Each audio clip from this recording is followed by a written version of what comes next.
The shutter clicked 12 times before Elena realized she'd just photographed Chicago's most dangerous mafia meeting through her telephoto lens. When they dragged her from the alley 20 minutes later, the boss gave an order that terrified her more than death itself. She belonged to him now. Before we continue, don't forget to subscribe to the channel, like the video, and comment where in the world you're watching from. Let's go. The rain had finally stopped, leaving Chicago's streets slick with reflected neon and possibility. I adjusted my camera strap for the 100th time, checking my settings as I navigated through the warehouse district on the city's south side. 28 years old, with a photography degree from Columbia College that was supposed to open doors to National Geographic spreads and museum exhibitions. Yet here I was, 3 years later, still chasing architectural shots for my portfolio while working part-time at a wedding photography studio to pay rent on a studio apartment the size of most people's closets. The building I'd been stalking for weeks finally revealed itself in the perfect light. Industrial-era brick and steel. 4 stories of abandoned beauty that urban explorers whispered about on photography forums but rarely photographed due to the neighborhood's reputation. Tonight, though, the post-storm atmosphere created exactly the dramatic lighting I needed for my architectural series. Dark clouds still churned overhead,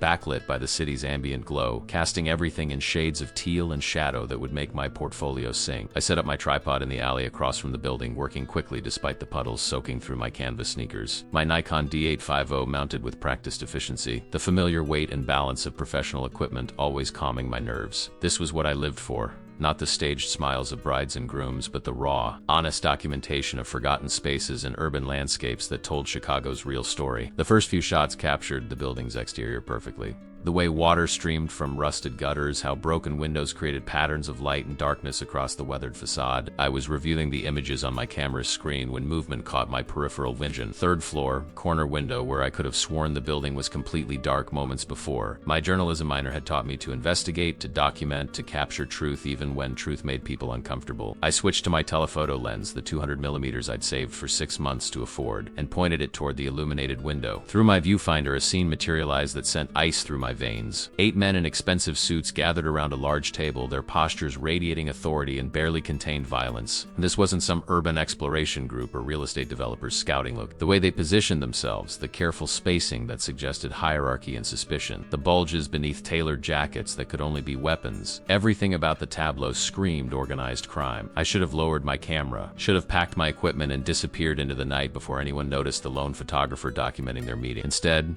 my finger pressed the shutter release almost automatically, years of training taking over rational thought. The camera's near-silent shutter clicked once, twice, a dozen times as I captured the scene with professional instinct overriding survival instinct. The photographs were extraordinary. Perfect composition, dramatic lighting from the single overhead fixture, faces caught in moments of anger, calculation, and cold determination. These weren't stock photo mobsters playing dress-up. These were the real thing, Chicago's actual criminal elite conducting business they absolutely did not want documented. Through the telephoto lens, I could see details that made my stomach clench with growing dread. One man, clearly the leader based on his position at the head of the table and the deference others showed him, had salt and pepper hair styled with European precision, and eyes that seemed to look directly through my lens despite the distance and darkness between us. Late 40s, maybe early 50s, with the kind of face that belonged in Italian Renaissance paintings. All sharp angles and aristocratic features that somehow made brutality look elegant. He was speaking, gesturing with controlled movements that commanded absolute attention from everyone present. Papers were spread across the table, what looked like building blueprints or territorial maps. Money changed hands. Photographs of people I didn't recognize were examined and discussed with the casual detachment of men deciding fate over dinner. I was so focused on capturing the scene, so absorbed in the technical perfection of the shots I was getting, that I didn't notice the figure emerging from the building's side entrance until it was too late. A man in a dark jacket moving with the purposeful stride of someone with a specific objective. He looked up, scanning the surrounding buildings with professional thoroughness, and our eyes met across the 50 feet separating us. For one frozen heartbeat, we stared at each other. Him processing the presence of a photographer with a telephoto lens pointed at his employer's secret meeting. Me realizing I'd just been caught documenting something people killed to keep secret. Then he was reaching for something in his jacket, his mouth opening to shout a warning, and I was running. My tripod clattered to the wet pavement as I abandoned it, focusing solely on escape. Years of exploring Chicago's urban landscape had taught me the neighborhood's layout, which alleys connected, which fences could be climbed, which routes offered the best chance of losing pursuit. Behind me, I heard multiple voices shouting in Italian, footsteps splashing through puddles with alarming speed. The camera bounced against my chest as I ran, its weight both burden and treasure. Everything I'd captured tonight was stored on that memory card, evidence of organized crime that could destroy powerful people or get me killed.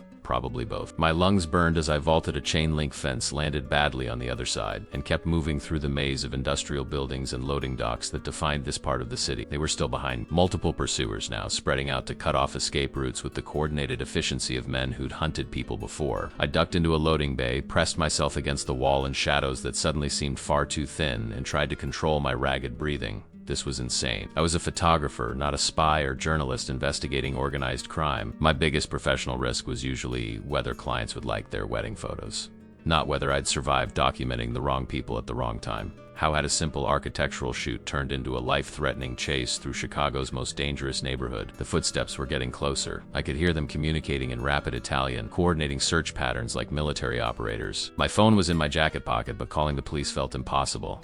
What would I say? That I'd accidentally photographed a Mafia meeting and needed protection from men who were probably connected to people inside the police department. A hand closed around my arm before I could formulate any better plan. I opened my mouth to scream, but another hand clamped over it, dragging me deeper into the shadows of the loading bay. I struggled, thrashing against my captor's grip, but he was significantly stronger and clearly trained in restraint techniques. Quiet. A voice hissed in my ear, accented but not threateningly so, more concerned than aggressive. If you want to live through the next 5 minutes, you will be completely silent and do exactly what I tell you. Understand? I nodded, having little choice given the circumstances. The hand over my mouth eased slightly, though his grip on my arm remained firm enough to prevent escape. Through the gap in the loading bay doors, I could see 2 of my pursuers passing within 20 feet of our position, flashlight beams cutting through the darkness as they searched. They moved past, continuing their hunt in the wrong direction. My captor waited until their footsteps faded before releasing me and stepping back. In the dim light filtering through the doorway, I got my first clear look at him. Mid-30s, dark hair, sharp cheekbones, and eyes that assessed me with uncomfortable precision. He wore the same expensive suit as the men in the photographs, marking him as part of their organization. "You're the photographer," he said quietly. Statement, not question. "I saw your equipment. Very professional setup for someone taking pictures in this neighborhood at night." "I'm doing an architectural series," I said, proud that my voice only shook slightly. "I didn't know anyone was in the building. It looked abandoned." He smiled without humor. "It is abandoned, except for tonight. And you just happened to be photographing it at precisely the wrong moment? I don't know what you think I saw, but a raised hand cut me off. Please don't insult my intelligence by pretending you didn't see anything. You had a telephoto lens pointed directly at the 3rd floor for several minutes. The question isn't what you saw, it's what we're going to do about it." The panic I'd been suppressing flooded back with renewed force. This was it. This was how normal people disappeared in Chicago. A wrong place, wrong time situation that ended with bodies in the Chicago River and families filing missing persons reports that would never be resolved. "The memory card," he said, extending his hand. "Give it to me now, and perhaps this situation can be resolved without further complication." My hand moved toward the camera protectively. Those photographs represented hours of work, perfect shots I'd never be able to recreate. But they also represented my life, and suddenly the artistic integrity seemed far less important than survival. I was reaching for the camera when more footsteps approached rapidly. 2 more men appeared at the loading bay entrance, breathing hard from their search. They spoke rapidly to my captor in Italian, words I couldn't understand but whose urgency was unmistakable. The man who'd caught me listened, his expression darkening. When he turned back to me, something in his demeanor had shifted from threatening to almost apologetic. "Change of plans," he said. "You're coming with us. Boss wants to see the photographer who was brave or stupid enough to document tonight's meeting. And trust me when I say that refusing this invitation would be significantly worse than accepting it." The black SUV that pulled up to the loading bay was exactly what you'd expect from organized crime.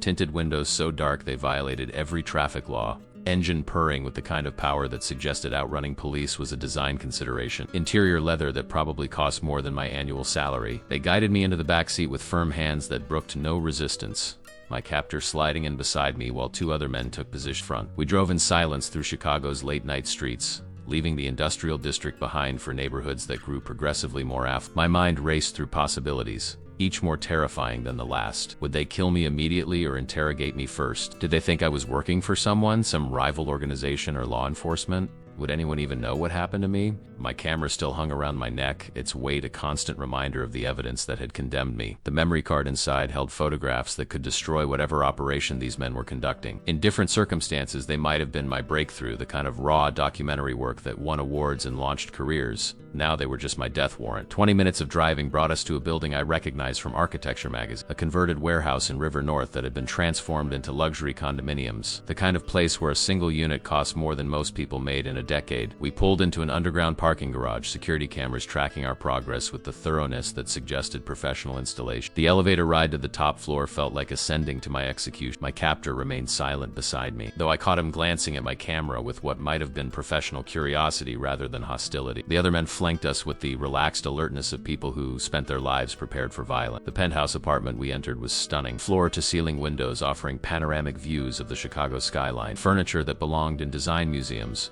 art that I recognized from auction catalogs I'd studied in college. Everything spoke of wealth acquired through means that didn't require explaining expenditures to tax authorities. "Wait here," my captor instructed, gesturing to a leather sofa that probably cost more than my car. He disappeared through a doorway, leaving me alone with the two other men who positioned themselves with clear views of both me and the exit. I sat rigidly, hands clasped in my lap to stop them from shaking, trying to ignore the way my escorts watched me with the detached interest of people evaluating potential threats. Through the windows, Chicago sparkled with oblivious beauty. Millions of people going about their lives completely unaware that someone was probably about to die in this elegant cage. The man who entered 15 minutes later was the same one I'd photographed through my telephoto lens. The leader. Up close, he was even more imposing than the images had suggested. Tall and lean, with the kind of controlled presence that didn't require aggression to dominate a space. He moved with fluid grace, every gesture economical and purposeful, his storm gray eyes conducting an assessment that made me feel simultaneously visible and transparent. "So," he said, his accent placing him somewhere in northern Italy, "you're the photographer who decided my business meeting needed documentation." His English was perfect, educated, the kind that came from expensive international schools rather than street learning. He settled into a chair opposite me, posture relaxed but attention absolute. "Tell me, what exactly were you photographing tonight?" "Architecture," I said, forcing myself to meet his eyes despite every instinct screaming to look away. "I'm working on an urban landscape series." The building looked abandoned. I didn't know anyone was inside. He smiled slightly,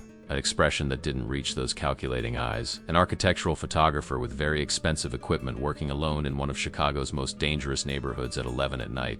You'll forgive me if I find that explanation somewhat convenient. It's the truth. I've been watching that building for weeks, waiting for the right weather conditions. Tonight's storm created perfect lighting for the shots I needed, and the telephoto lens pointed directly at our meeting was coincidence. I was photographing the building's facade. The interior shots were just part of documenting the space. He leaned forward slightly. "Let me be very clear about something. I don't believe in coincidences. Not in my business. When someone photographs my operations with professional equipment, I assume they're working for someone. Law enforcement, rival organizations, journalists looking for their Pulitzer moment. So the question becomes, who sent you?" "Nobody sent me," I insisted, hearing the desperation creeping into my voice. "I'm a wedding photographer trying to build a portfolio. That's all. I don't even know who you are."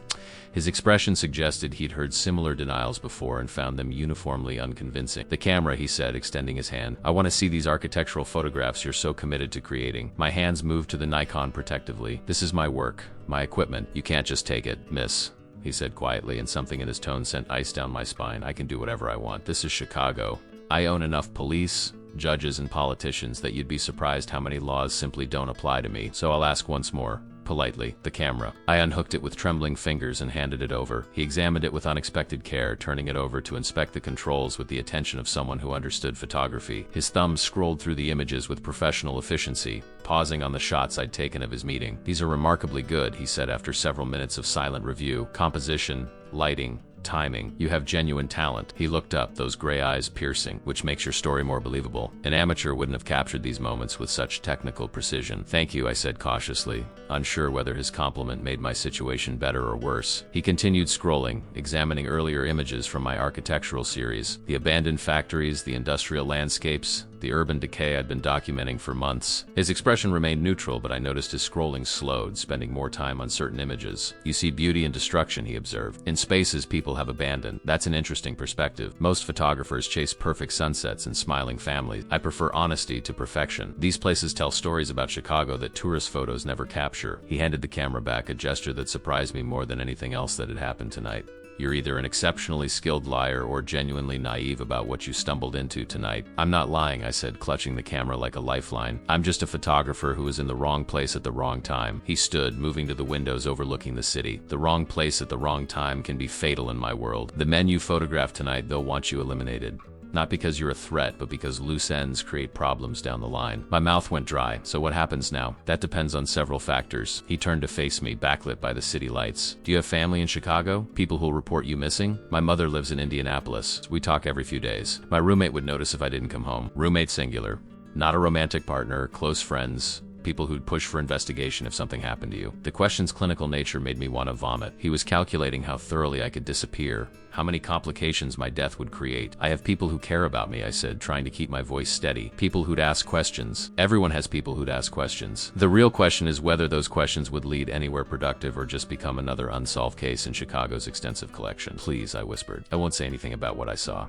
I'll delete the photographs. You can watch me do it. Just let me go home. He studied me for a long moment. Expression unreadable. The problem with that solution is trust. I don't know you. I don't know if you've already uploaded those images somewhere, if you have backup drives, if you'll go straight to the police the moment you leave here. I haven't, I swear. The memory card is still in the camera. Those are the only copies. Then you're either very foolish for not backing up your work immediately or telling the truth about tonight being accidental. He moved closer. Close enough that I could see the fine lines around his eyes, the silver threading through his dark hair. Here's what's going to happen. You're going to stay here tonight under supervision. Tomorrow, we'll discuss a more permanent arrangement. What kind of arrangement? That depends on whether I decide you're an asset or a liability. He gestured to one of the men by the door. Marco will show you to the guest room. There's a bathroom with whatever amenities you need. I suggest you get some rest. We'll talk more in the morning when you're less terrified and I'm more certain about what to do with you. I stood on shaking legs, following Marco down a hallway lined with art that probably belonged in a museum. The guest room was larger than my entire apartment, decorated with the same expensive restraint as the rest of the penthouse. A bed that looked like it had never been slept in, windows that showed the city sprawling below, a door that probably locked from the outside. Marco gestured around the space. Everything you need should be here. Don't try to leave. Don't try to call anyone. Just rest. Boss will make his decision by morning. And if he decides I'm a liability? I asked, needing to know. Marco's expression softened slightly. Then you should hope you made a good impression. Boss doesn't kill people without reason. But once he has a reason, nothing changes his mind. He left, closing the door with a soft click that somehow sounded more final than a slam. I was alone in a gilded cage, alive for now, but with no guarantee I'd see another sunset. My camera sat on the bed where I'd dropped it, still holding the evidence that had condemned me. I scrolled through the images one more time, studying the faces of men who'd decided my fate. The boss with his aristocratic features and calculating eyes, the lieutenants who deferred to his authority, the casual way they'd conducted business that probably involved drugs, violence, territory disputes that ended in blood. Through the window, Chicago glittered with false promise. Somewhere out there, people were living normal lives, worried about normal problems. And here I was, trapped in a luxury prison, waiting to discover if curiosity had finally killed this particular cat. Sleep came in fragmented intervals, consciousness drifting between exhausted collapse and adrenaline-spiked awareness that I was, essentially a prisoner awaiting execution. Every sound from the hallway made me jolt upright,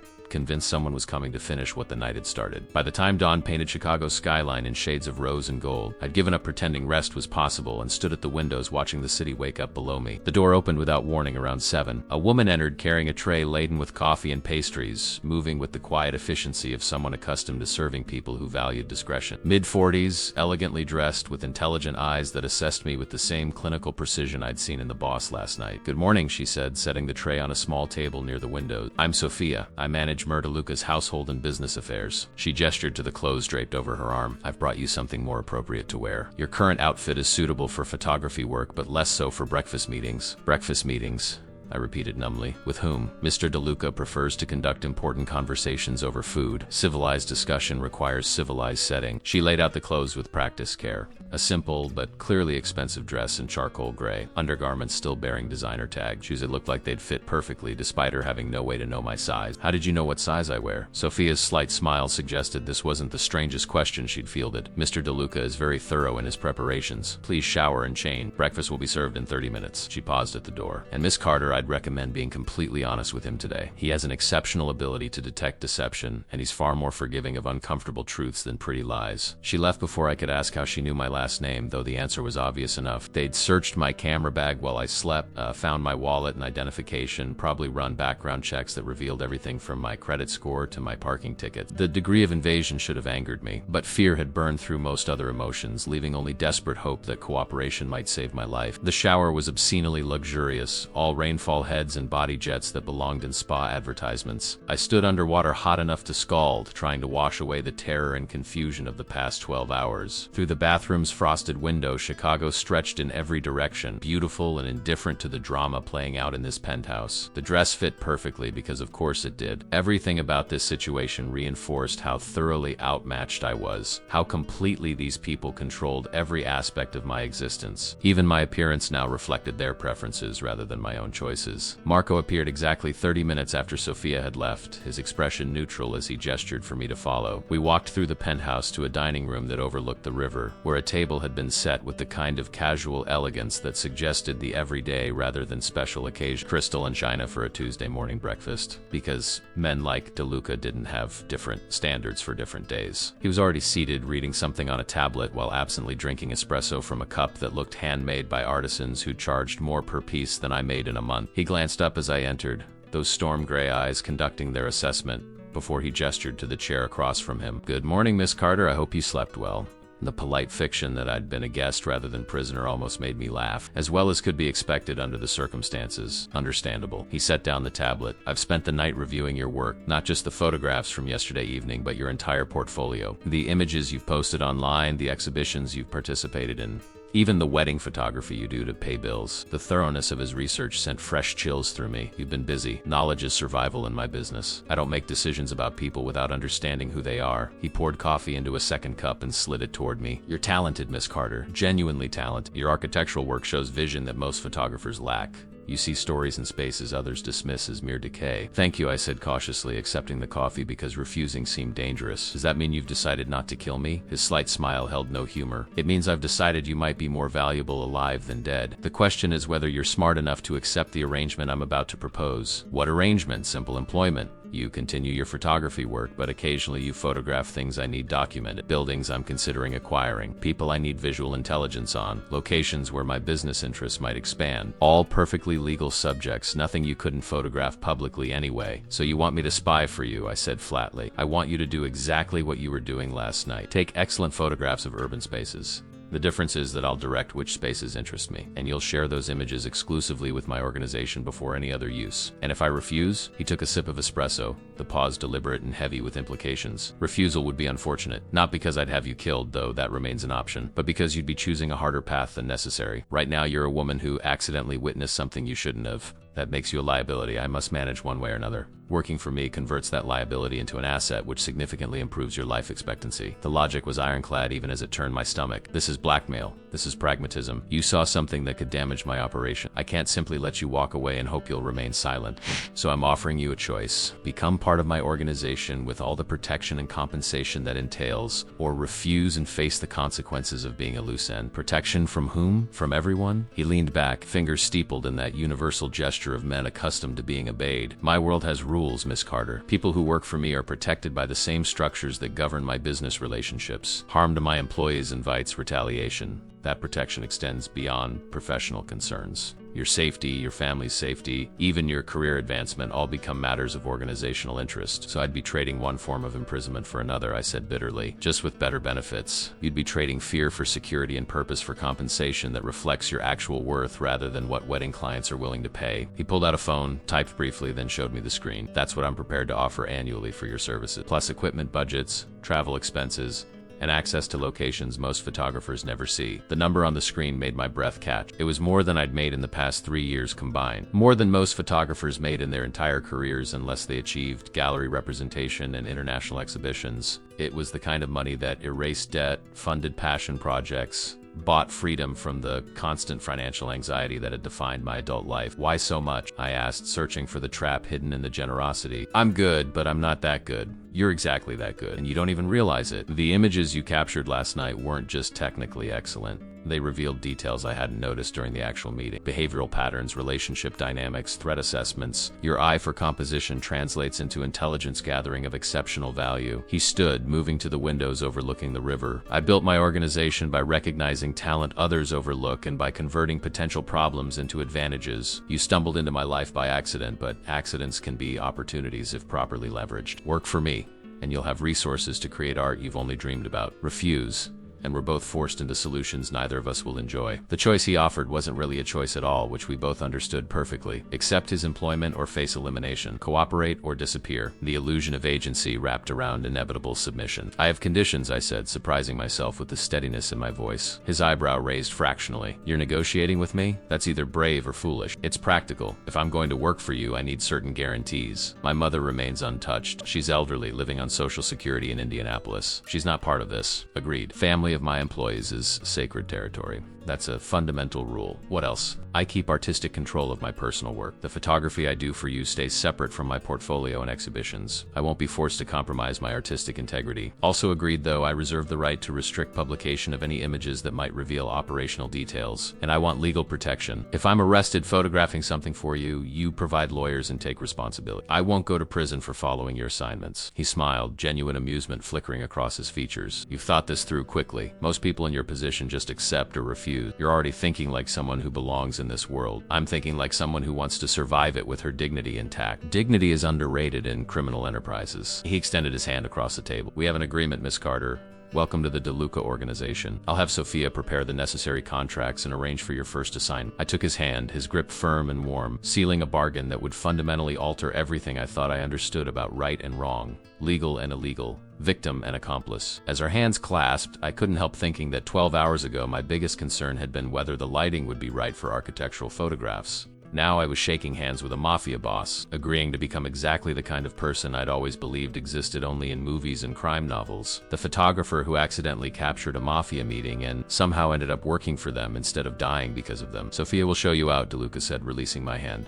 Your camera equipment will be returned with some upgrades I think you'll appreciate. We'll be in touch within a few days with your first assignment. Until then, continue your normal life, normal work. Nothing about your circumstances should appear changed to outside observers. And if I decide to go to the police after I leave, his smile was sharp as broken glass. Then you'll discover that I wasn't exaggerating about my connections within law enforcement. But you won't do that, Miss Carter. You're too smart to choose suicide over survival. He was right, and we both knew it. I'd crossed a threshold that couldn't be uncrossed, made choices that couldn't be unmade. The woman who'd entered this penthouse last night as a terrified prisoner was leaving as something else entirely, though I couldn't yet name what that transformation meant. The ride back to my apartment happened in the same black SUV that had brought me to the penthouse, but everything felt different in daylight. Chicago's morning rush hours surrounded us with normal people commuting to normal jobs, completely unaware that the woman in the tinted vehicle passing them had just agreed to work for organized crime. Marco drove in silence while I clutched my camera bag, now heavier with the upgraded lenses Sophia had added without asking my preference. My roommate Jenny was already gone when I arrived, her nursing shift at Northwestern Memorial starting at 6. A note on the kitchen counter asked if I'd gotten good shots last night, mentioning she'd be home late because of a double shift. The mundane normalcy of her handwriting, the casual question about photography, felt surreal after where I'd spent the night. I uploaded the images from last night to my computer, my finger hovering over the delete key as I stared at the photographs of DeLuca's meeting. Professional instinct warred with self-preservation. These were extraordinary images, the kind of documentary work that could define a career, but they were also evidence that could destroy me along with everyone I'd photographed. I compromised by transferring them to an encrypted external drive that I hid behind books on my shelf. Unable to destroy something I'd risked my life to capture, but smart enough not to keep them easily accessible. The rest of that week passed in a fugue state of attempting normalcy while waiting for the other shoe to drop.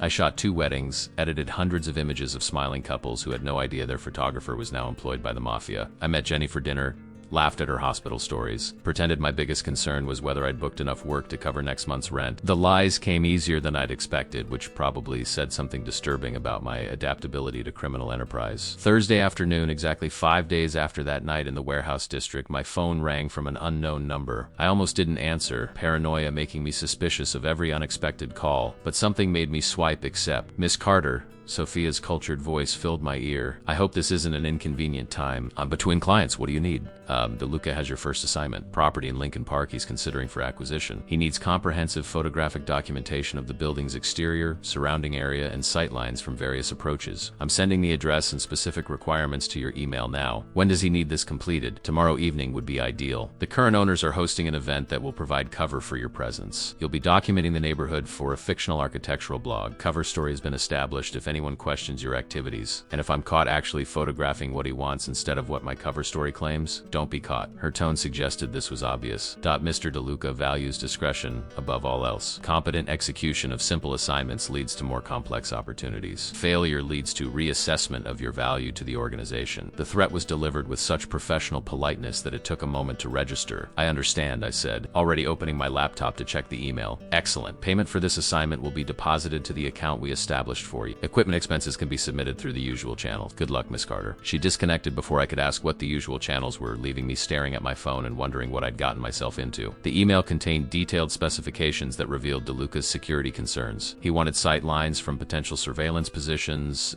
documentation of security cameras and lighting, assessment of escape routes and vulnerable access points. This wasn't architectural photography. This was reconnaissance for a planned operation. The property in question turned out to be a gorgeous Victorian mansion that had been converted into event space, the kind of venue where Chicago's elite hosted fundraisers and gallery openings. According to the email, tomorrow's event was an art auction benefiting children's charities, which meant hundreds of wealthy attendees, professional security, and exactly the kind of crowd where a photographer could blend in while working. I spent Friday morning preparing equipment and planning shot angles, treating the assignment with the same professional care I'd give any legitimate project. The distinction between legal photography and criminal intelligence gathering felt increasingly arbitrary. Was I really doing anything wrong by photographing a building's exterior? Everything DeLuca had requested could be captured from public spaces without trespassing or breaking any laws I could identify. That evening I arrived at the Lincoln Park mansion dressed appropriately for an art auction. Expensive dress borrowed from Jenny's closet and camera bag modified to look like a designer purse. The cover story Sophia had created was perfect. I was documenting Chicago's historic event venues for an architectural preservation blog, complete with a functional website and social media presence that had apparently been built overnight by people who understood digital deception. The auction was in full swing when I started working, champagne flowing freely while Chicago's wealthy elite bid on paintings and sculptures that cost more than most people's houses. I moved through the crowd with practiced invisibility. The photographer nobody really saw because they were too focused on being seen themselves. Between shots of architectural details, I captured everything DeLuca had requested. Security camera positions, guard rotation pattern, which doors were monitored and which were simply alarmed. The work was easier than I'd expected.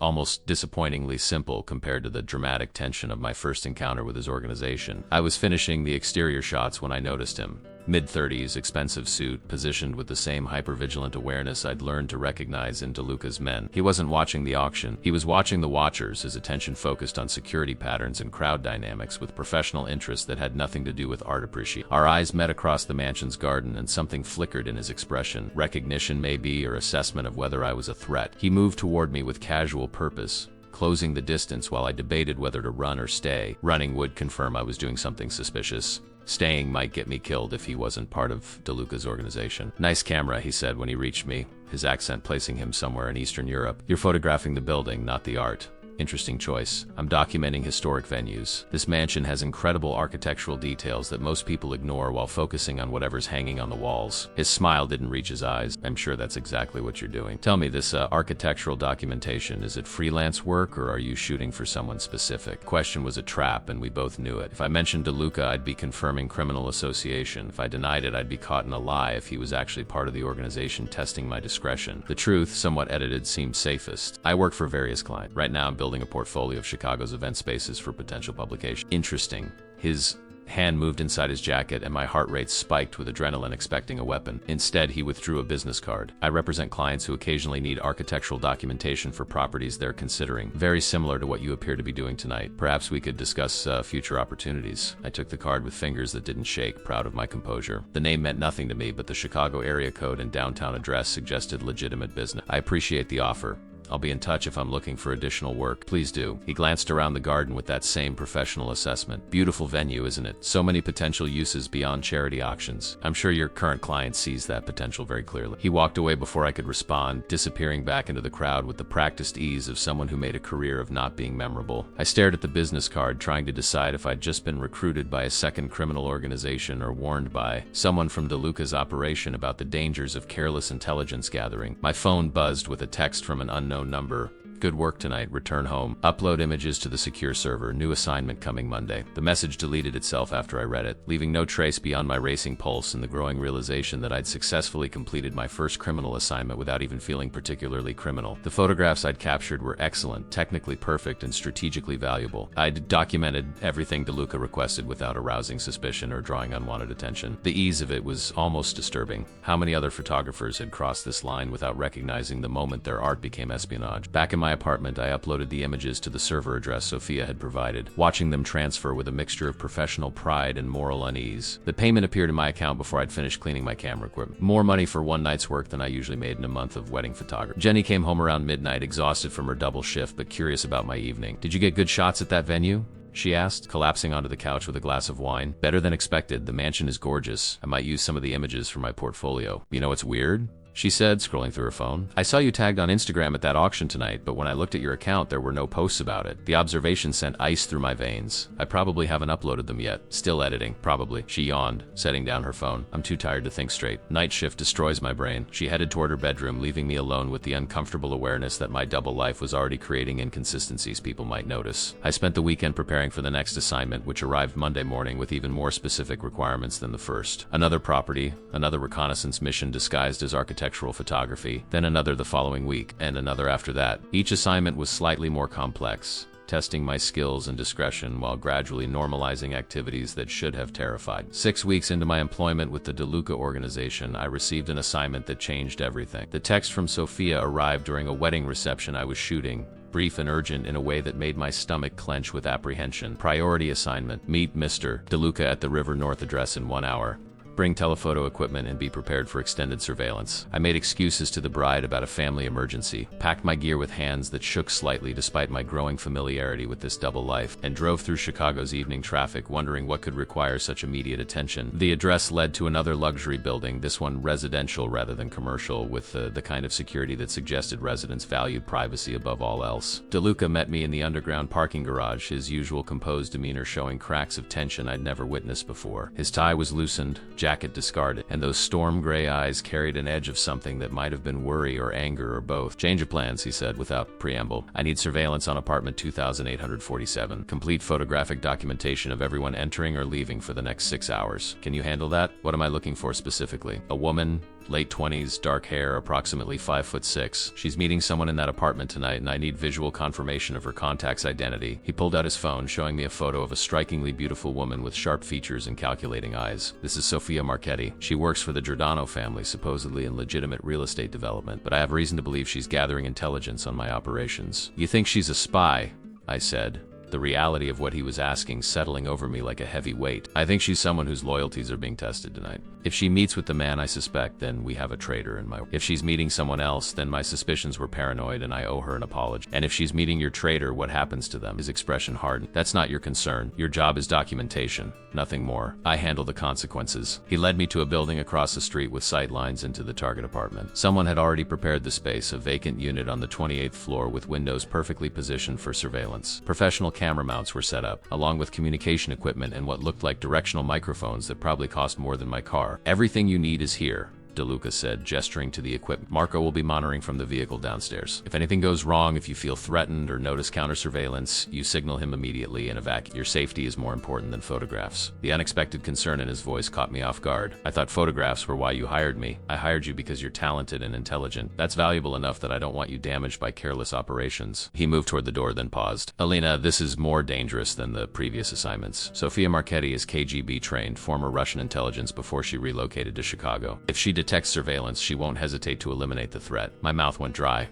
You're telling me this after I've already agreed to the assignment? I'm telling you so you understand the importance of complete discretion. Stay behind the camera. Don't get creative. Don't try to get closer shots than the equipment allows. Document and report, nothing more. He left me alone with expensive surveillance equipment and growing certainty that I'd graduated from reconnaissance photography to something far more dangerous. The apartment across the street was dark when I first established position, but lights came on around 8:30 through the telephoto lens. I watched Sophia Marchetti enter with the confident stride of someone who owned any space she occupied. She moved through the apartment, checking windows and sight lines with professional thoroughness that confirmed DeLuca's suspicions about her training. This wasn't someone casually visiting a friend's apartment. This was an intelligence operative sweeping for surveillance before a sensitive meeting. I photographed her methodically, capturing every angle DeLuca might need for identification and behavioral analysis. The second person arrived 40 minutes later, and even through my camera lens I could see why DeLuca had been concerned. The man who entered was older, well-dressed, with the kind of confident posture that suggested authority and power. He embraced Sophia with familiar affection that went beyond professional courtesy,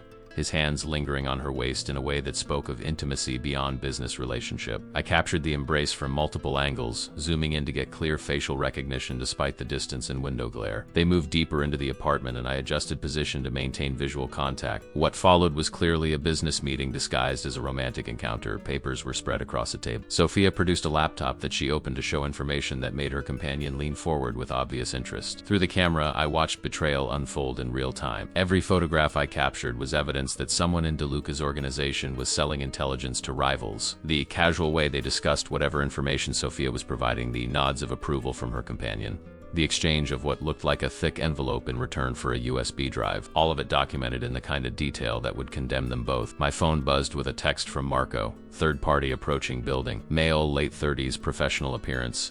Maybe additional contact. Stay alert. Through the telephoto lens, I tracked the new arrival as he entered the apartment building. Minutes later, he appeared in the target apartment, and the dynamic shifted immediately. Sofia and her first contact both stood, body language transforming from relaxed to deferential. This third man was clearly superior to both of them, someone whose authority commanded immediate respect. I photographed him extensively, capturing every angle that might help DeLuca identify this new player in whatever conspiracy was unfolding. The meeting continued for another hour, papers examined, laptop screens reviewed, discussions that occasionally became heated enough to involve dramatic gestures and raised voices I couldn't hear but could clearly read in their body language. It was after midnight when they finally concluded their business. Sofia and both men left separately, careful timing that suggested practiced operational security. I documented everything DeLuca had requested and more, hundreds of images that told the story of espionage and betrayal within his organization. Marco appeared 20 minutes after the last subject departed, his expression grim as he helped me pack the surveillance equipment. Boss wants to see you immediately. He's reviewing the images you uploaded in real time. The drive to DeLuca's penthouse happened in tense silence. I'd completed my assignment successfully, but something about tonight felt different from previous work. This wasn't reconnaissance for property acquisition. This was gathering evidence that would almost certainly result in people dying. The weight of that responsibility settled over me with suffocating clarity. DeLuca was in his study when I arrived, surrounded by monitors displaying the surveillance photographs in high resolution. He looked up as I entered, those gray eyes carrying exhaustion and something that might have been disappointment or validation of suspicions he'd hoped were wrong. Excellent work, he said quietly. These images confirm what I'd feared.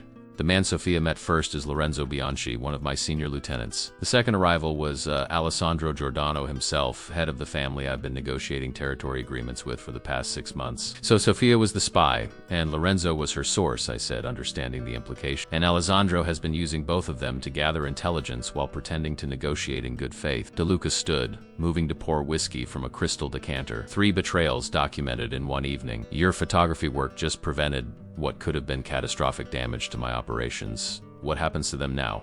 DeLuca handed me a glass of whiskey I hadn't asked for. Standard protocol for traitors. Lorenzo will be dealt with as an example. Sofia will disappear to send a message to Giordano about the cost of espionage. And Alessandro, his expression hardened, that requires more strategic consideration. They're going to die because of photographs I took, I said, the reality settling over me with nauseating clarity. They're going to die because they chose betrayal, Elena. Your photographs simply documented choices they'd already made. He moved closer, close enough that I could see the fine lines around his eyes, smell the expensive cologne he wore. You did nothing wrong. You documented truth. What I do with that truth is my responsibility, not yours. How do you sleep at night? The question escaped before I could stop it. Knowing you've ordered people killed, knowing you're going to order more deaths based on what I photographed tonight, I sleep fine because I understand something you're still learning. In my world, mercy is weakness and hesitation is fatal. Lorenzo betrayed decades of family loyalty for money. Sofia sold intelligence that could have gotten my people killed. Alessandro violated agreements that are supposed to be sacred. Their deaths aren't murder. Their consequences. Justice within a system that operates by different rules than the world you came from. I took a long drink of whiskey,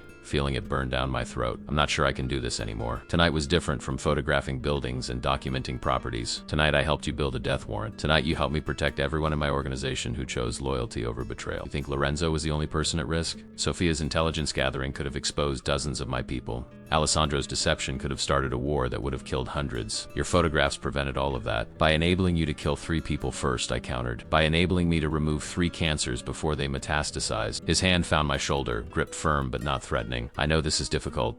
I know you're struggling with moral implications you'd never considered before, but you crossed this threshold when you agreed to work for me. The only question now is whether you're strong enough to continue or whether your conscience will make you a liability. The threat was delivered with surprising gentleness, but it was absolutely a threat. I'd become too valuable and too knowledgeable to simply walk away. DeLuca would protect me as long as I remained useful, but the moment my conscience became a problem, I transitioned from asset to liability with all the fatal implications that carried. I need time to process this, I said finally. Take whatever time you need, but Elena, he said as I moved toward the door, understand that what you did tonight saved lives. Not just mine, but everyone who depends on my organization's stability. That has to count for something in whatever moral calculus you're constructing. I didn't sleep for 3 days after the surveillance assignment. Every time I closed my eyes, I saw Sofia Marchetti's face through my telephoto lens, documenting the moments before her death with the same technical precision I'd use for wedding portraits. The moral weight of it crushed me in ways I hadn't anticipated, transforming every photograph I'd ever taken into potential evidence of someone's destruction. Jenny noticed, of course. She'd been a nurse long enough to recognize trauma when she saw it, even when the person experiencing it couldn't articulate the source. "You look terrible," she said Thursday morning, finding me staring at cold coffee in our kitchen. "When's the last time you actually slept?" "I'm fine, just stressed about work." "Wedding photography is stressing you out this much?" "Alina, you've been doing this for years. What's really going on?" The concern in her voice almost broke. I wanted to confess everything, to tell my best friend that I'd accidentally become an accessory to murder,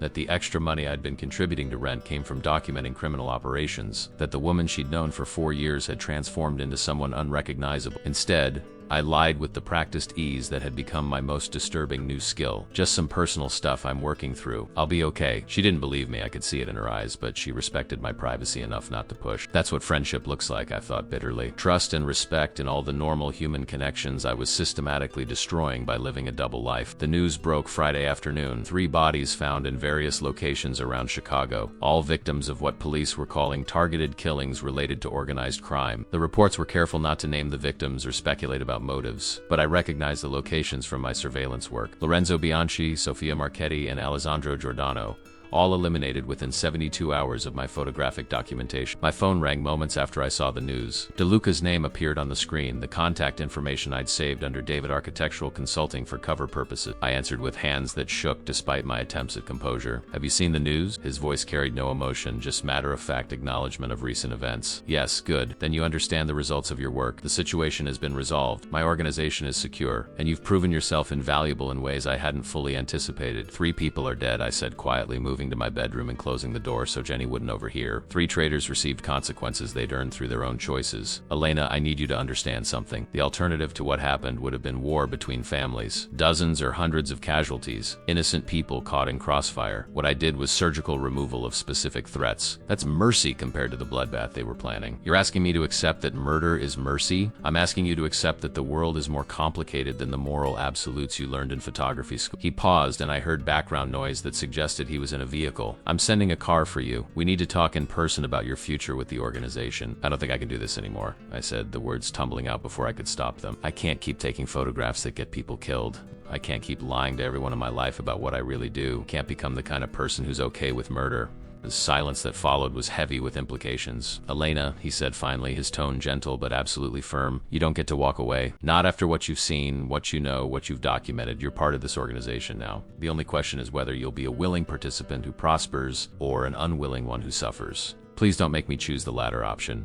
The threat was delivered with such calm professionalism that it took my breath away. "So I'm a prisoner after all. Just a prisoner with better accommodations than most. You're an employee whose skills are too valuable to lose and whose knowledge makes her too dangerous to release. Those are just facts, Elena. How you respond to those facts determines whether your experience is pleasant or unpleasant. The car will be there in 20 minutes. Please be ready." He disconnected before I could argue further, leaving me staring at my phone and wondering how I'd become so thoroughly trapped by choices that had seemed almost innocent when I made them. 6 weeks ago, I had been a struggling photographer worried about rent. Now I was complicit in murders that would haunt me for whatever remained of my life. The black SUV arrived exactly when promised, Marco at the wheel with his usual professional neutrality. We drove in silence through Chicago's afternoon traffic, heading north toward neighborhoods I'd photographed for DeLuca's reconnaissance operations. The destination turned out to be a restaurant in Old Town, intimate Italian place with the kind of authentic atmosphere that suggested family ownership and generations of tradition. DeLuca waited at a corner table, positioned with his usual attention to sightlines and security. He stood as I approached,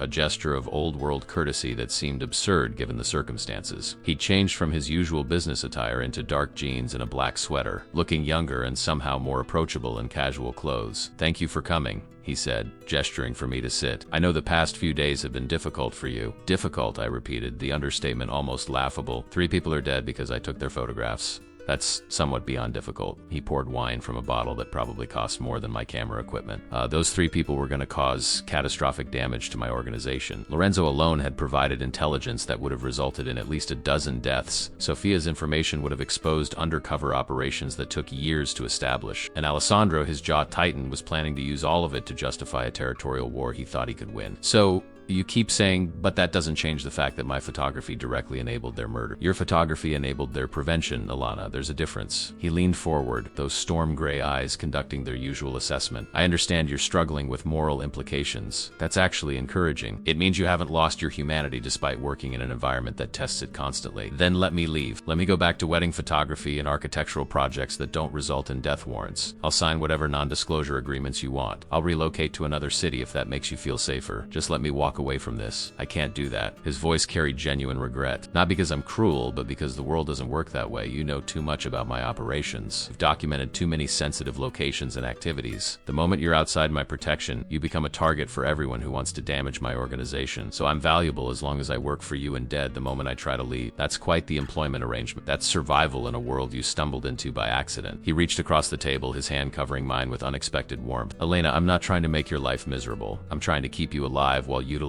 skills that are genuinely extraordinary. Do you think I enjoy forcing people into situations they find morally troubling? I think you do whatever serves your interests, regardless of who gets hurt in the process. Something flickered across his features, too quick to identify, but possibly pain. You're not entirely wrong, but you're also not entirely right. I didn't build this organization by being carelessly cruel. I built it by recognizing talent, by protecting people who prove valuable, by creating structures where loyalty is rewarded and betrayal is punished. You've proven valuable. That means you get protected. Protected from what? From whom? Everyone keeps saying I need protection, but nobody explains what I'm being protected from. From rival families who'd love to interrogate you about my operations. From law enforcement who'd offer immunity deals in exchange for testimony about everything you've photographed. From my own people who might see you as a liability rather than an asset. DeLuca's grip on my hand tightened slightly. You're alive because I've made it clear you're under my personal protection. That declaration has weight in my world. It means harming you invites consequences nobody wants to face. The food arrived, interrupting the conversation with the mundane necessity of placing plates and freshening wine. I realized I hadn't eaten properly in days.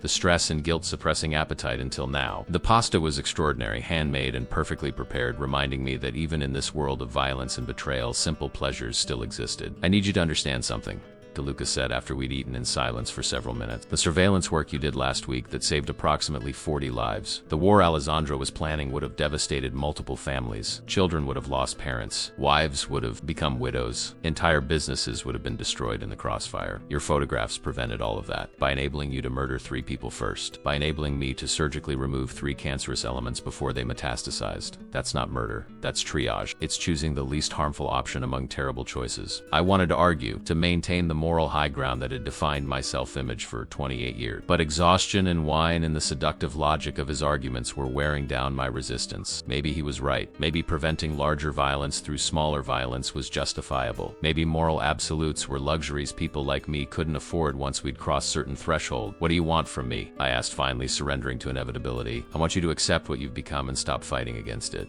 You're talented, intelligent, observant in ways most people never develop. Those skills are wasted on wedding photography. Working for me gives you purpose, compensation, and protection. All I ask in return is loyalty and competent execution of assignments. And my conscience? What am I supposed to do about the fact that my work results in people dying? You learn to live with it, same as I do. Same as everyone in my organization does. We're not monsters, Elena. We're just people operating by different rules in the civilian world. You adapt or you break. I'd prefer you adapt because I've grown to respect you. The admission caught me off guard. Vulnerability offered like a gift I wasn't sure I deserved. You respect me? Even though you're essentially blackmailing me into continued employment, I respect your talent and your intelligence. The blackmail, as you call it, is simply pragmatic necessity, but that doesn't diminish my genuine appreciation for what you bring to my organization. His smile was slight but seemed authentic. You're one of the few people I work with who still maintains moral consciousness. That's valuable in ways you don't yet understand. We finished dinner in more comfortable silence. The tension between us easing into something that might have been mutual understanding or mutual resignation. When Marco arrived to drive me home, DeLuca walked me to the car with old-fashioned courtesy that seemed incongruous with his profession. "Think about what I said," he told me at the vehicle. "You can continue fighting against reality and make yourself miserable, or you can accept your new circumstances and find ways to thrive within them. Either way, you're part of this organization. The only variable is whether you're happy or miserable in that role." Acceptance came gradually, not as a single moment of capitulation, but as a slow erosion of the moral certainties I'd built my identity around. 3 months into my employment with DeLuca's organization, I found myself reviewing surveillance photographs with the same clinical detachment I'd once reserved for composition and lighting analysis. The transformation should have terrified me. Instead, it felt like finally stopping a fight I'd been losing since that first night in the warehouse district. The assignments evolved in complexity and sensitivity, each one pushing boundaries I'd previously considered absolute. I documented meetings between DeLuca and city officials that revealed corruption at levels I'd only suspected. I photographed property transfers that were obviously money laundering operations disguised as legitimate real estate transactions. I even conducted surveillance on a federal agent DeLuca suspected of being compromised by rival organizations. That last assignment taught me something disturbing about myself. I'd expected to feel guilt or horror at potentially exposing a law enforcement officer. Instead, I felt only professional curiosity about whether my photographs would confirm DeLuca's suspicions. The moral compass that had guided me for 28 years was recalibrating, and I wasn't sure whether that represented adaptation or corruption. Jenny noticed the changes, though she couldn't identify their source. "You're different lately," she observed one evening as we shared takeout in our apartment. "More confident maybe, or more closed off. Can't quite figure out which. Just growing up, I suppose. Learning that the world is more complicated than I thought."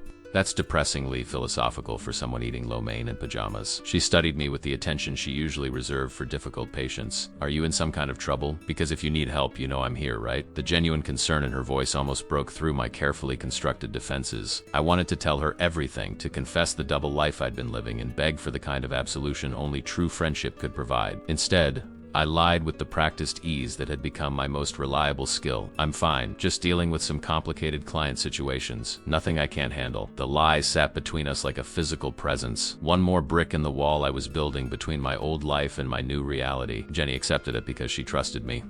Which somehow made the deception worse.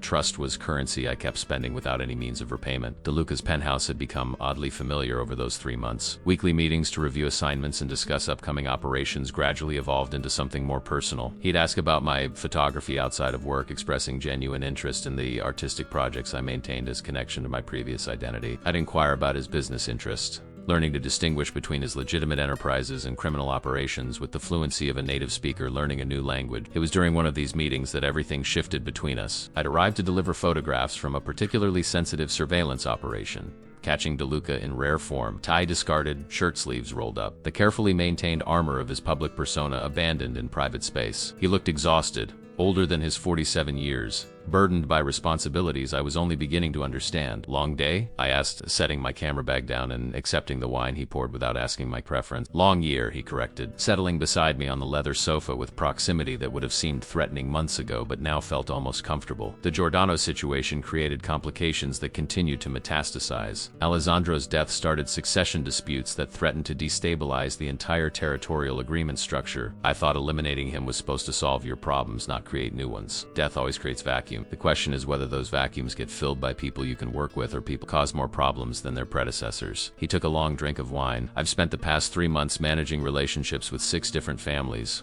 all trying to exploit the instability for territorial gain. Sounds exhausting. It's the nature of this world. Constant negotiation, constant threat assessment, constant vigilance against betrayal." His eyes found mine, carrying a weariness that seemed profoundly human despite his profession. "Sometimes I wonder what my life would have looked like if I'd made different choices. Become a legitimate businessman instead of inheriting this organization. Would you have been happy with that life?" The question seemed to surprise him. Happy is a luxury people in my position don't often consider. Survival, success, security for the people who depend on me, those are the metrics I measure my life against. Happiness is just a bonus when it occasionally appears. That's a depressing philosophy. That's reality for people like me. He shifted closer, our shoulders nearly touching in a way that sent unexpected warmth through me. "You're learning that reality faster than I expected. 3 months ago, you were horrified by the necessary violence of this world. Now you conduct surveillance that could result in deaths without visible distress. That's impressive adaptation or concerning corruption, depending on perspective. Which perspective do you hold?" "Both, honestly. I'm impressed by your ability to function despite moral complications, but I'm concerned that you're losing essential parts of yourself in the process. process. His hand found mine, fingers intertwining with surprising gentleness. I don't want to destroy who you are, Elena. I want to help you evolve into someone stronger while maintaining the core qualities that made you valuable in the first place. The touch should have felt threatening or manipulative, but it somehow felt neither. Instead, it felt like human connection in a world that increasingly seemed populated by chess pieces rather than people. When did you decide to stop seeing me as just an asset? I asked quietly. Around the second week. You were reviewing surveillance photographs of a property I was considering, and you pointed out architectural weaknesses my security consultants had missed. Not because I'd asked you to, but because you genuinely wanted to help me make sound decisions. That's when I realized you weren't just talent. You were someone who cared about doing good work regardless of circumstances. Is that why you've been so patient with my moral struggles? Because you see something in me worth preserving? That's why I've been patient, yes. Most people I bring into my organization fall into two categories. Those who embrace the criminal aspects too enthusiastically and become liabilities through recklessness, or those who can never reconcile the moral implications and become liabilities through weakness. You're neither. You're someone finding a third path, maintaining ethical consciousness while accepting practical reality. Third path sounds like a fancy way of saying morally compromised, or pragmatically evolved, depending on your perspective. His thumb traced circles on my palm, the gesture intimate in ways that had nothing to do with the professional relationship we'd maintained. Elena, I need to tell you something. These past 3 months, having you in my life and my organization, it's changed how I think about the future. Changed how? Before you, I focused solely on organizational stability and personal survival. Those were the only variables that mattered. But now he paused, searching for words with uncharacteristic uncertainty. Now I find myself considering what kind of life I want beyond mere survival. Whether it's possible to have something approaching normalcy despite this profession. You're talking about us, I said, my heart rate accelerating with realization. About whatever's been developing between us during these meetings. I'm talking about the fact that you're the first person in years I've trusted enough to show vulnerability. That I look forward to your presence in ways that have nothing to do with your professional utility. That I've been thinking about kissing you since approximately the 5th time you challenged my justifications for organized violence. The admission hung in the air between us, heavy with implications that terrified and thrilled me in equal measure. You want to kiss someone who accidentally photographed your criminal meeting and got blackmailed into working for you? That's quite the origin story for a relationship. I prefer to think of it as fate, providing exactly the person I needed when I needed them most. His free hand cupped my face with exquisite care. Tell me to stop if this is crossing lines you're not ready to cross. Instead of answering verbally,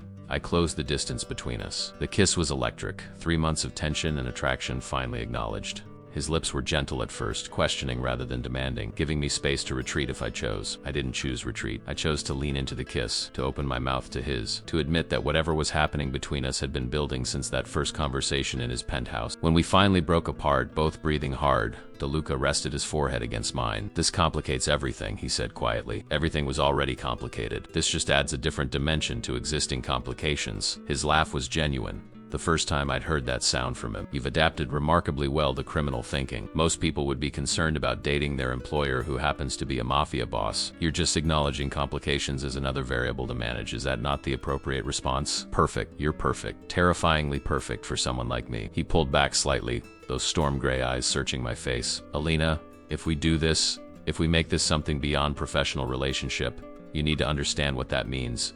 You'll become a target for anyone who wants to hurt me. Your life will become even more constrained than it already is. And you'll be tied to me in ways that make your current employment look like casual association. I'm already tied to you in ways that make escape impossible. At least this way, I might get something beyond professional compensation and protection from assassination. That's the most romantic thing anyone's ever said to me, he said with genuine amusement. Your standards for romance are disturbingly low. My standards for everything are high. You just happen to exceed them in ways I didn't know were possible. He kissed me again, deeper this time, carrying promises neither of us was entirely sure we could keep, but both of us desperately wanted to believe. Dating a mafia boss turned out to be remarkably similar to working for one, with the addition of stolen moments that felt almost normal between assignments that reminded me nothing about my life was normal anymore. DeLuca, who insisted I call him Matteo in private, maintained careful separation between his professional operations and our personal relationship. But in his world, that distinction was more theoretical than practical. Our first real date happened 2 weeks after that initial kiss. He took me to a private art gallery showing, the kind of exclusive event where Chicago's elite mingled with criminal aristocracy and carefully maintained oblivion about who was actually funding the cultural experience. I wore a dress Sophia had acquired without asking my size, designer label I'd only seen in magazines, and felt simultaneously out of place and perfectly positioned in Mateo's world. "You look stunning," he said when Marco delivered me to the gallery entrance, his eyes conducting an appreciation that had nothing to do with professional assessment. "I look like I'm playing dress up in someone else's life. You look like you belong exactly where you are." His hand found the small of my back, steering me into the gallery with possessive protectiveness that I should have found concerning but somehow felt reassuring. Several people I recognized from surveillance photographs nodded to Mateo with the deference his position commanded, their eyes sliding over me with calculations about what my presence meant for organizational dynamics. The art was extraordinary, contemporary pieces that challenged conventional aesthetics in ways that reminded me why I'd fallen in love with visual storytelling. Mateo moved through the exhibition with genuine appreciation, offering insights that revealed depth of cultural knowledge unexpected in someone whose primary profession involved violence and territory management. "You understand art," I observed as we stood before a particularly striking photograph of urban decay that echoed my own architectural work. "I understand beauty in all its forms. Art,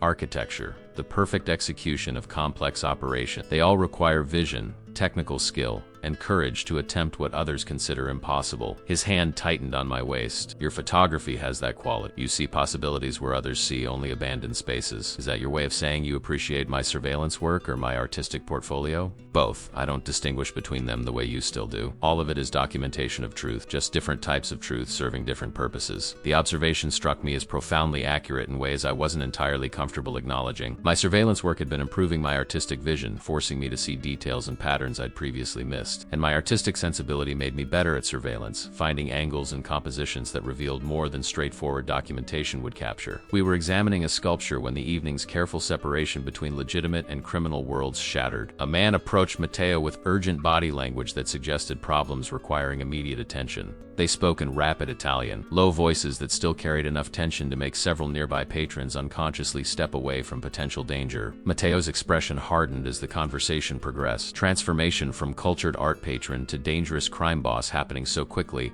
I almost missed the transition. When he turned back to me, his eyes carried the cold calculation I'd learned to recognize as precursor to violence. "I need to leave. Marco will take you home." "What's wrong?" "Nothing you need to concern yourself with. Business complication requiring personal attention." He kissed my forehead with surprising tenderness given the circumstances. "I'll call you tomorrow." Mateo wait, but he was already moving toward the exit with purposeful stride that parted the crowd like Moses dividing seas. I watched him disappear, feeling the familiar anxiety that came with being involved with someone whose business complications often ended in death. Marco materialized beside me, his expression sympathetic. "Boss will be fine. He always is. But we should leave now before the situation attracts unwanted attention." "What situation?" "The kind that makes attending art galleries inadvisable." "Please, Miss Carter, we need to go." The drive back to my apartment happened in tense silence, Marco checking mirrors with frequency that suggested we might be followed or at risk. I wanted to demand explanations, to insist on knowing what emergency had pulled Mateo away, but something in Marco's demeanor warned against pushing for information he wouldn't provide. Jenny was home when I arrived, curled on the couch, watching television in pajamas that suggested she had no intention of going out. She looked up as I entered, taking in the expensive dress and obvious distress with the clinical assessment that made her an excellent nurse. "Rough date?" Something like that. "Want to talk about it?" The invitation was genuine, offered with the kind of unconditional support that defined real friendship. I wanted to accept, to tell her everything about Mateo and the organization and the complicated moral territory I'd been navigating for 4 months. Instead, I offered another variation on the lies that had become my default communication style. "Just dating someone whose work schedule is unpredictable. Not a big deal." "Elena," she said carefully, "I need to ask you something, and I need you to be honest with me. Are you in some kind of trouble? Because lately you've been," she paused, searching for words, "different. The expensive clothes, the mysterious phone calls, the way you disappear sometimes for days without real explanation. I'm worried about you." The concern was valid, based on observations I'd been too careless to properly conceal. Jenny wasn't stupid. She'd been noticing changes I'd hoped were subtle enough to avoid attention. Now I faced a choice between better lies or dangerous truth, neither of which would preserve our friendship in its current form. "I'm seeing someone," I said, choosing partial truth as the least destructive option. "Someone wealthy who moves in circles very different from what I'm used to. It's been an adjustment." "How wealthy are we talking? Like Dr. Wealthy or like corrupt politician wealthy?" "Somewhere in between. He's in business, real estate development, and investment. The kind of person who's used to getting what he wants." "And what does he want with you?"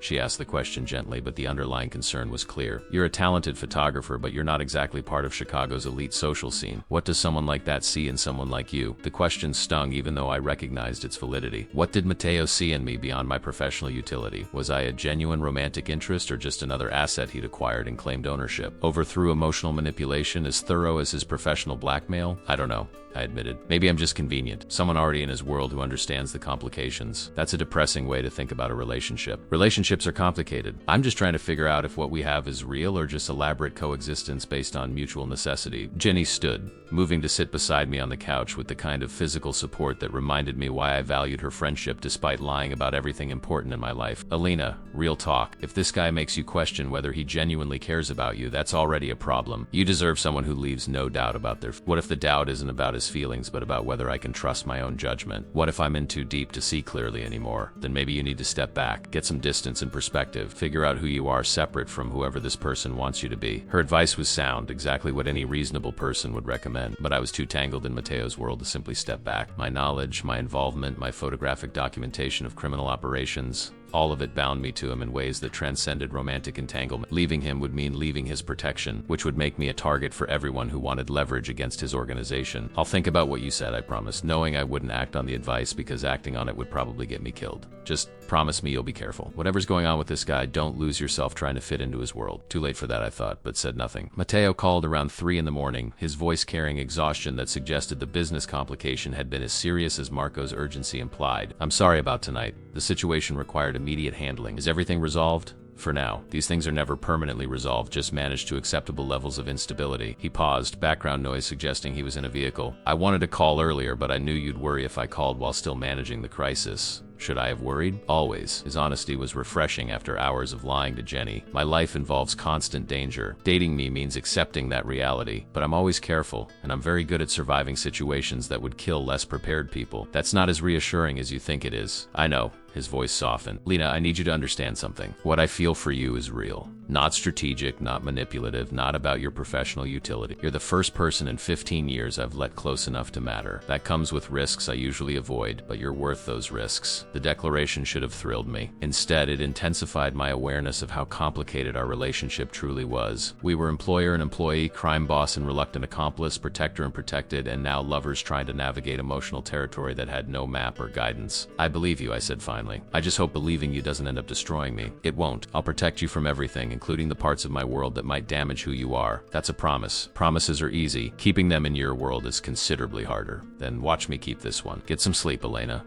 I'll see you tomorrow. He disconnected, leaving me alone with thoughts that circled endlessly through moral territory I no longer knew how to navigate. Jenny was right about needing to figure out who I was separate from Mateo's influence. But that person, the photographer who'd accidentally captured a Mafia meeting 4 months ago, she was gone. Transformed or corrupted or evolved into someone I barely recognized, but couldn't deny had become. The threat materialized 6 weeks into my relationship with Mateo, arriving in the form of photographs slipped under my apartment door while Jenny and I were both at work. I found them when I returned from a wedding shoot. Innocuous white envelope that could have contained anything until I opened it and my blood turned to ice. Someone had been photographing me. Dozens of images documenting my movements over the past weeks. Entering Mateo's building, leaving restaurants where we'd had private dinners, even shots of us together at that art gallery where we'd had our first date. But more disturbing were the surveillance photos I recognized from my own work. Images I'd captured for DeLuca's operations, now printed and marked with red circles highlighting my camera equipment in each frame. My phone rang before I could process the implication. Unknown number, which I'd learned to answer immediately because Mateo's organization used various burner phones for sensitive communications. Instead of Mateo or Sophia, a voice I didn't recognize spoke in heavily accented English. Miss Carter, or should I say DeLuca's pet photographer. You've been very busy documenting things that don't concern you. Who is this? Someone interested in your continued health and well-being? The voice carried dark amusement. You've become quite important to Mateo DeLuca. Important enough that your absence would cause him significant distress. That makes you valuable to people who wish him harm. If you hurt me, Mateo will destroy you. Even to my own ears, the threat sounded hollow. Borrowed authority from someone whose protection I prayed was as absolute as Mateo claimed. Eventually, yes. But destruction takes time, and in the interim, we'll have extracted every piece of intelligence you've gathered photography work. You've documented locations, relationships, operations that took us years to identify. All of it stored in that pretty head of yours, waiting to be accessed through appropriate motivation. The clinical discussion of my torture sent panic flooding through me. What do you want? Simple exchange. You meet us tonight, bring all your photographic equipment and files. and we have a conversation about everything you've documented for DeLuca in return. We don't kill your roommate Jenny when she returns from her shift at Northwestern Memorial in approximately 2 hours. The mention of Jenny's name in workplace made my stomach lurch. They'd been watching both of us, gathering intelligence on the people I cared about to use as leverage. The professionalism of it was almost more terrifying than explicit threats. Where? Same warehouse district where you first photographed our mutual acquaintance. Full circle has poetic appeal, don't you think? Come alone, Miss Carter. If we detect any of DeLuca's people accompanying you, Jenny dies before you reach the building. Understood? Understood. Excellent. 8 o'clock. Don't be late. The call disconnected, leaving me alone with photographs that documented my transformation from innocent photographer to criminal accomplice. I should have called Mateo immediately, but the threat to Jenny paralyzed rational response. If I involved him, his organization would mobilize in ways these people would detect, and Jenny would die because of my choices. Instead, I found myself thinking through the problem with the cold logic Mateo had been teaching me through months of criminal operations. What assets did I have? What advantages could I exploit? What would Mateo do if he were in my position with limited options and precious little time? I gathered my camera equipment methodically, including the telephoto lenses and surveillance gear that had become tools of my trade, but I also included items that might serve defensive purposes if carefully deployed. The heavy camera body could become a weapon if necessary. The camera strap could function as restraint or garrote in desperate circumstances, and my phone, set to record audio and transmit location data to encrypted servers Sophia had established for exactly these situations. The note I left for Jenny was deliberately vague, mentioning a last-minute assignment and promising to be home if I didn't survive the night. At least she'd have something explaining my disappearance beyond the complete mystery that would otherwise haunt her. Marco was waiting in his usual vehicle when I exited my building, his presence both comforting and complicating given the explicit threat about coming alone. He lowered the window as I approached, expression concerned. Boss wants you at the penthouse, says it's important. I can't right now. I have an assignment that can't wait. What assignment? I coordinate all your work for the organization. There's nothing scheduled tonight. Personal project. Architectural photography I've been planning for weeks. The lies came as illy now, smooth enough that I almost believed them myself. Marco's expression suggested he didn't believe me at all, but he also knew better than to physically restrain someone under DeLuca's protection. Miss Carter, if something's wrong, you need to tell me. Boss will have my head if something happens to you. Nothing's wrong. I'll call him after I finish shooting tonight. Promise. I walked away before he could argue further, heading toward the L station that would take me toward the warehouse district. Behind me, I heard Marco speaking urgently into his phone, reporting my suspicious behavior to whoever monitored such things in DeLuca's security apparatus. Good.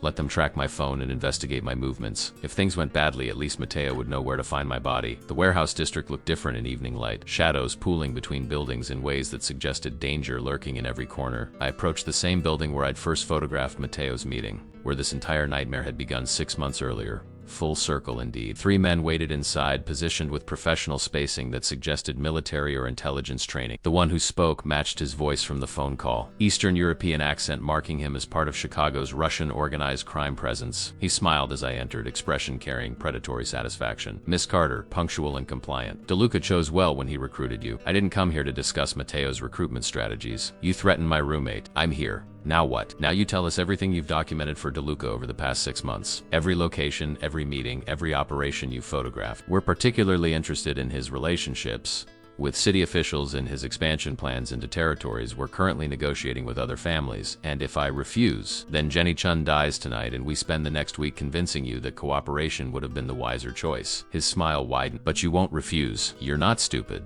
And you care about your roommate too much to let her suffer for your loyalty to a man who's only protecting you because you're useful. The assessment was accurate but incomplete. Mateo's protection went beyond professional utility, though explaining that to someone who saw only transactional relationships would be pointless. Instead, I decided to buy time using the same surveillance skills I developed working for DeLuca. Fine, I'll tell you what you want to know, but I need to show you the photographs to properly explain the context. My equipment has encrypted drives with everything organized by location and operation. Show us. I opened my camera bag with deliberate slowness, noting positions and attention patterns of all 3 men. The one who'd done all the talking remained several feet away, confident enough in his security to maintain distance. The other 2 flanked me at closer range, close enough to intervene if I tried anything, but also close enough to potentially be surprised by sudden movement. The camera's flash was military grade, powerful enough to temporarily blind anyone looking directly at it when fired at full power. I discovered that feature accidentally during a test shoot and filed the information away without consciously planning its use. Now I adjusted settings with steady hands while pretending to access encrypted files. This first drive has the surveillance work from his legitimate restaurant operations, I said, finger moving to the flash trigger. You'll find it illuminating. The flash fired at maximum intensity,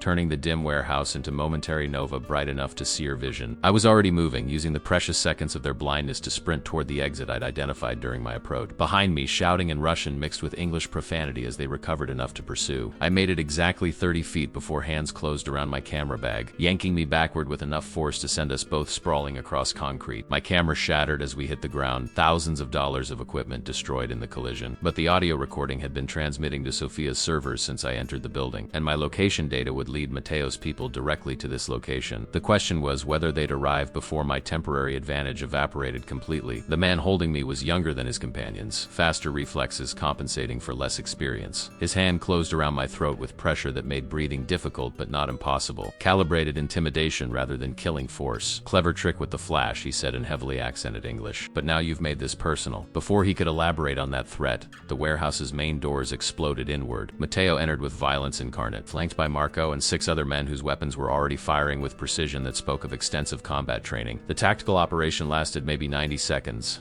Though experiencing it from ground level made it feel infinite. When silence finally returned, 3 Russian mobsters lay dead or dying around the warehouse floor. Mateo stood over me, rage and relief warring across his features as he extended a hand to help me up. "Are you hurt?" His hands moved over me with professional thoroughness, checking for injuries despite my protests that I was fine. "I'm okay. Just scared and stupid for trying to handle this alone." "Very stupid," he agreed, pulling me against his chest with fierce protectiveness. "You should have called me the moment they contacted you. That's what my protection means, Elena. You don't face threats alone when you have an entire organization backing you.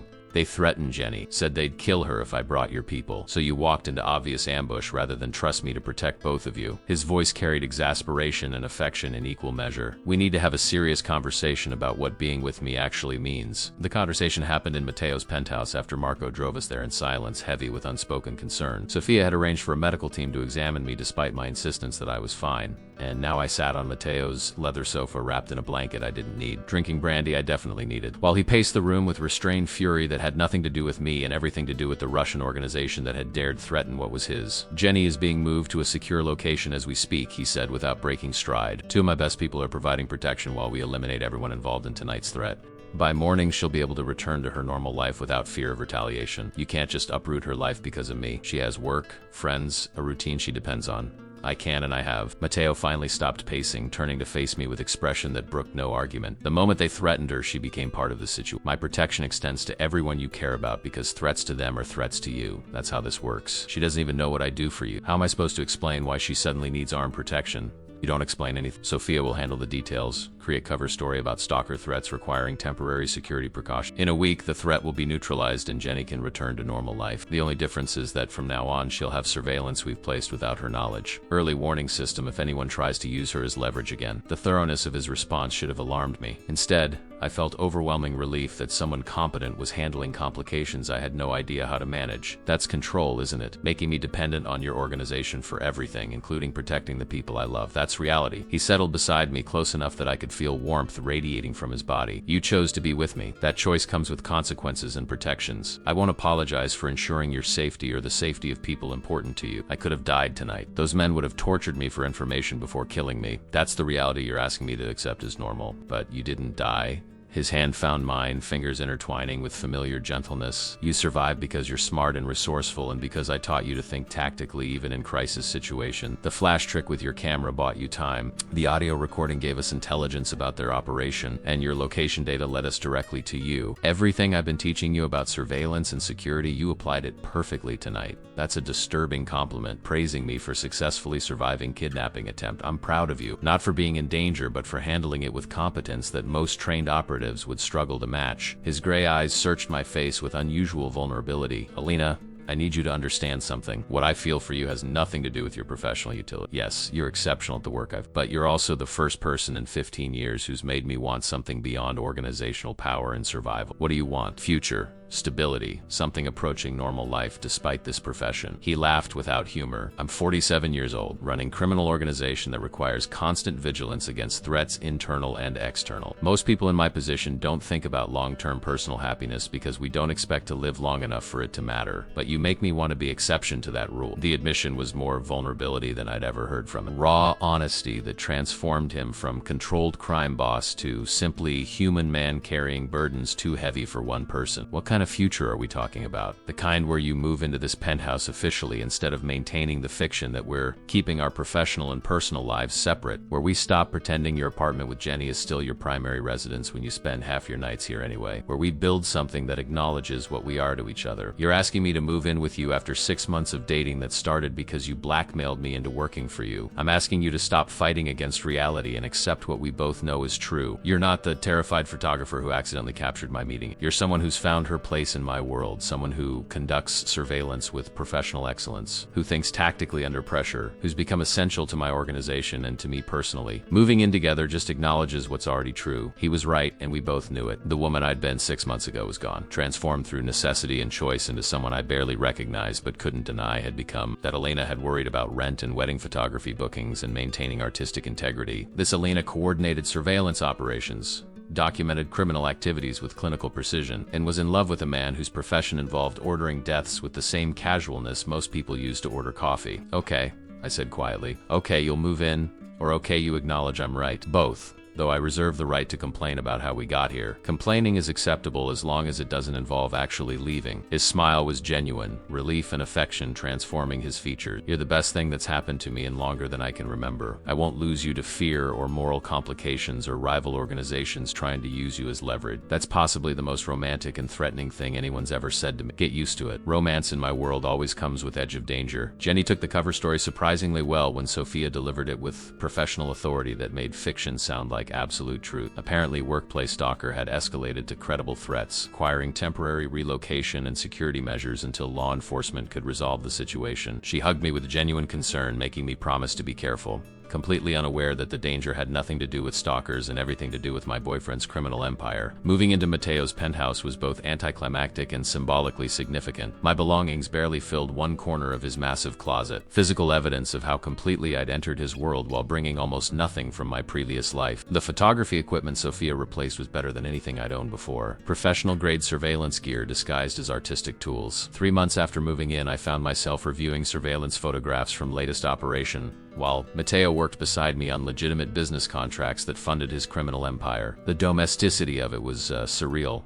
Two people working companionably on their respective professional obligations, one of which happened to involve documenting illegal activities. What are you thinking about? Mateo asked, looking up from his laptop. How normal this feels. How I'm sitting here editing surveillance photos that might result in someone's death, and my biggest concern is whether the composition is aesthetically pleasing. That's adaptation. You've stopped fighting against reality and learned to function within it. He closed his laptop, giving me his full attention. Does it bother you sometime? Late at night when I can't sleep, I think about the woman I was before I photographed your meeting. She had clear moral boundaries and uncomplicated relationships and dreams about gallery exhibitions and artistic recognition. That woman is gone, and I'm not always sure whether I evolved or just got corrupted beyond recognition. Can't it be both? Evolution often involves losing innocence in exchange for deeper understanding. You're not the same person, but you're also not worse, just different in ways that serve survival in a complicated world. That's very philosophical for a crime boss. I have hidden depths. His hand found mine across the table. Elena, do you regret any of this? Honestly, I considered the question seriously, examining my feelings with the same clinical precision I'd learned to apply to surveillance work. Do I regret accidentally photographing your meeting? Yes, because it destroyed the simple life I'd built. Do I regret working for you? Sometimes when assignments result in deaths I've enabled. Do I regret falling in love with you? The pause carried weight of absolute honesty. No, never that. Good, because I'm planning to keep you indefinitely. Indefinitely sounds like commitment. Indefinitely sounds like the rest of our lives. His smile carried warmth that transformed his entire face. You saved yourself from that warehouse using skills I taught you, but you also saved me from life that had become nothing but survival and territory management. That's worth more than you realize. 6 months later, my photography won recognition I'd once dreamed about. Gallery exhibition of my architectural work, reviews praising my ability to find beauty in urban decay, audiences responding to vision I developed through a strange combination of artistic training and criminal surveillance experience. Mateo attended the opening with pride, visible despite his usual controlled demeanor, playing a role of supportive boyfriend with such conviction that even I sometimes forgot the complexity underlying our relationship. We stood before my favorite piece, photograph of the warehouse where I'd first captured his meeting. The image showed beauty and abandonment, possibility and destruction, exactly the kind of transformation I'd experienced experienced personally. This is where it all started, I said quietly, where we both found what we didn't know we needed. His arm circled my waist with possessive protectiveness that had become comfortable rather than concerning. The photographer who accidentally captured Mafia meeting and ended up staying because what she found was more compelling than what she left behind. That's one way to describe it. What's your way? I thought for a moment, considering how to articulate 6 months of transformation, moral compromise, unexpected love, and finding purpose in places I'd never imagined looking. The woman who was lost until someone found her and offered different kind of life than she'd planned. Dangerous, complicated, ethically questionable, but somehow exactly right. Mateo kissed me there in the gallery, surrounded by my artistic work and oblivious strangers who had no idea that the elegant couple discussing photography were also discussing criminal empire and surveillance operations and the strange journey that had brought us together. And in that moment, I understood something fundamental about transformation. We don't choose the moments that change us. We only choose how we respond to them. I'd chosen adaptation over resistance, partnership over isolation, complicated love over simple safety.